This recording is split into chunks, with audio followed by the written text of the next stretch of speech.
Hi friends, welcome back to my YouTube channel Saroja's corner.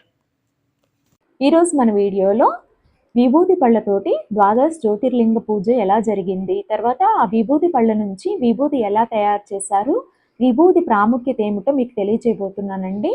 ఈ పూజ వచ్చేసి శివరాత్రి రోజు నైట్ మా అంకుల్ వాళ్ళ ఇంట్లో చేశారండి. పూజ అయితే చాలా బాగా జరిగిందండి.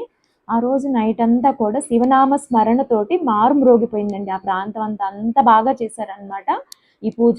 ఇక్కడ ఏంటంటే 12 విభూతి పళ్ళని తీసుకొని 12 జ్యోతిర్లింగాలలాగా పూజ చేయటం జరిగిందండి.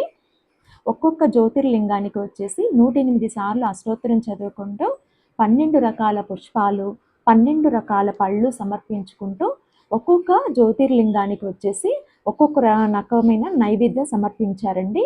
ఈ విధంగా చివరిగా ధూపం వేసేసి పూజ అయితే చాలా బాగా చేశారండి.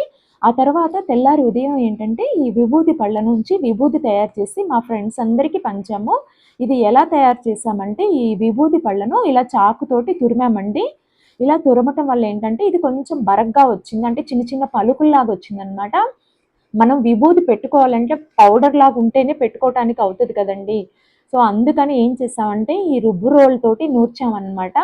ఇలా నూర్చినా కూడా ఇది కొంచెం ఇంకా పలుగ్గానే ఉందన్నమాట. సో అందుకని ఏం చేసామంటే దీనిని జల్లెడతోటి జల్లిచ్చామన్నమాట. అలా జల్లిచ్చేసి దీనిని మెత్తని పౌడర్లా తయారు చేసాము. ఇది ఒకళ్ళు ఇద్దరం చేసే ప్రాసెస్ కాదు కాబట్టి ఆంటీ వాళ్ళు కూడా, పద్మాంటీ, ధనాంటీ వీళ్ళందరూ కూడా హెల్ప్ చేశారనమాట. ఏంటంటే ఒక ఇద్దరు వచ్చేసి ఇది తురమటము, తర్వాత వచ్చేసి మళ్ళీ దానిని దంచటము, తర్వాత మళ్ళీ జల్లించటం అనమాట. ఈ విధంగా ఏంటంటే ఈ 12 ఈ విభూతి పళ్ళను కూడా ఈ విధంగా మెత్తటి పౌడర్ లాగా చేసామన్నమాట. చేసేసి వీటిని ప్యాక్ చేసేసి మా ఫ్రెండ్స్ అందరికి కూడా పంచామన్నమాట. ఫ్రెండ్స్, మీకు ఈ విభూతి అంటే ఏంటో తెలుసా అండి? విభూతి విలువ. ఒకప్పుడు పార్వతీదేవి విహారానికి వెళుతూ తాను ధరించడానికి ఆభరణములు ఐశ్వర్యమును అడిగిందంటండి.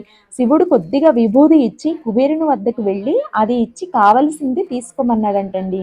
ఆవిడ కుబేరుని వద్దకు వెళ్ళి దానికి సరిపడా నగలు బంగారము ఇవ్వమని అన్నది. విభూతిని తాసులో పెడితే నవనిధులకు అధిపతి అయిన కుబేరుని ఐశ్వర్యం అంతా పెట్టినా తాసు లేవలేదంటండి. అన్నీ తానే పెట్టుకుంటాను, అన్నీ తానే అనుభవిద్దాము అనుకునేవాడు లోకానికి ఏమిస్తాడు? శంకరుడు ఐశ్వర్య ప్రదాత, ఆయన శక్తి మనము లెక్కగట్టలేమండి, అంత గొప్పదండి. అందుకే అంటారు ఇది విభూతి ఐశ్వర్య కారకం అనే పవిత్ర భస్మం అండి ఇది. ఇది మనకు ఎలా ధరించాలి అంటే ఉంగరం వేలు బ్రొటన వేలుతోనే నుదుటను పెట్టుకోవాలండి. కనుబొమ్మల కిందకు రానివ్వకుండా కనుబొమ్మల పైన ఉండేటట్లుగా పెట్టుకోవాలండి.